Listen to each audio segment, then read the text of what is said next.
السلام عليكم أصحاب Soomaali Fit ku xiran sidee loo cabiraa cayilka ama buurnida waa ay fududahay inaad cabirto heerka cayilka ama buurnida sababtoo ah waa wax cad oo la arkayo bulshooyinka qaar ee adduunka waxa ay ka cabanayaan cayilka taasoo u horseetay xanuuno badan inay uga nugul yihiin dadka ayagoo dhibtaasi aan qabin haddaba waxaan xisaabinaynaa cayilka waliba laba hab oo fudud habka koowaad waa body mass index tani waxaan xisaabinaynaa qofka culayskiisa iyo dhererkiisa baan isku qaybinaynaa marka ugu horeysa waa inaan soo xisaabsanaa qofka culayskiisa iyo dhererkiisa si aan u ogaano heerka uu yahay markaas body mass index-ka waxa isku qaybinayaa culayska qofka iyo dhererka oo laba jibaaran tusaale ahaan cali 78 kg weeyaa culayskiisu dhererkiisuna waa 1.7 markaan xisaabino waxay noqonaysaa 78 loo qaybiyay 1.7 oo laba jibaaran jawaabtu waa 27 cali waa uu cayilan yahay jawaabta kusoo baxday tirada kusoo baxday waxaad u fiirinaysaa heerka body mass index-ka haddii uu 18 ka hooseeyo qofkaasi waa caato haddii 18 iyo bar ilaa 24.9 uu dhaxeeyo qofkaas waa caafimaad haddii 25 ilaa 29 uu dhaxeeyo qofkaas waa uu cayilan yahay haddii uu 30 ka sareeyo ama la eg yahay qofkaasi waa uu buuran yahay sidoo kale qofka markuu buuran yahay uu 30 ka sareeyo iyadana waxa loo qaybinayaa heerar kala duwan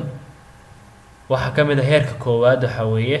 haddii uu dhaxeeyo 30 ilaa 34.9 waa heerka koowaad buurnida uu maraya qofkaas heerka labaad waa 35 ilaa 39 qofkaas wuxuu ku jiraa heerka labaad haddii uu heerka saddexaad qofku gaaro uu 40 uu ka soo hormaro heerka saddexaad buu maraya qofkaasina waa xad dhaaf wixiisu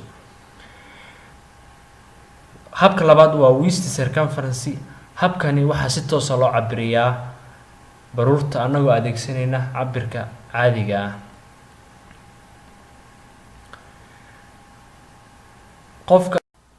qofka waxaan ka cabirinaa dhexda wareegeeda qofka calooshiisa la cabirayaa anagoo isticmaalayna cabirka caadiga ah waxa cabirka laga rabaa inuu noqdo sida caadiga ah 94 ragga dumarkana 80 centimeter marka heerka caadiga ah waa raggu waa 94 dumarkuna waa 80 94 ilaa 100 rag hadduu u dhaxeeyo way cayilan yihiin ama uu cayilan yahay haddii dumarku u dhaxeyso 80 ilaa 87 ayadana waa ay cayilan tahay haddii ragga ay u dhaxeyso ama ay ka badan tahay 102 waa uu buuran yahay haddii dumarku ay ka badan tahay 88 ayadana waa ay buuran tahay marka buurnaanta baa waxa weeye khatarta ugu badan ama dhibta ugu badan yeelanaysa marka kuwa kale loo eego marka buurnaanta noocaas ah waxay yeelanaysaa khataro badan sidoo kale haddii qofka BMI-giisu uu sareeyo ama body mass index-kiisu uu 30 uu ka sareeyo ayaduna khataro badan bay yeelanaysaa marka khataraha ugu badan ay yeelanayso waxa ka dhalan kara xanuuno badan ay kamid tahay sonkorta dhiig karka ay kamid tahay wadna xanuun glucose xanuun caabuq daal iyo xanuuno kale oo fara badan waxaan rajeyn inaad wax badan ka fahantay muuqaalkan aad mahadsantahay daawashadaada khatarta ugu weyn ee ay leedahay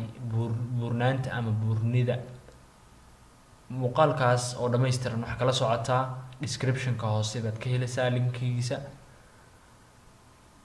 haddii aad muuqaalkan ka heshay like saar share-na u dheh asxaabtaada subscribe-na ku qabo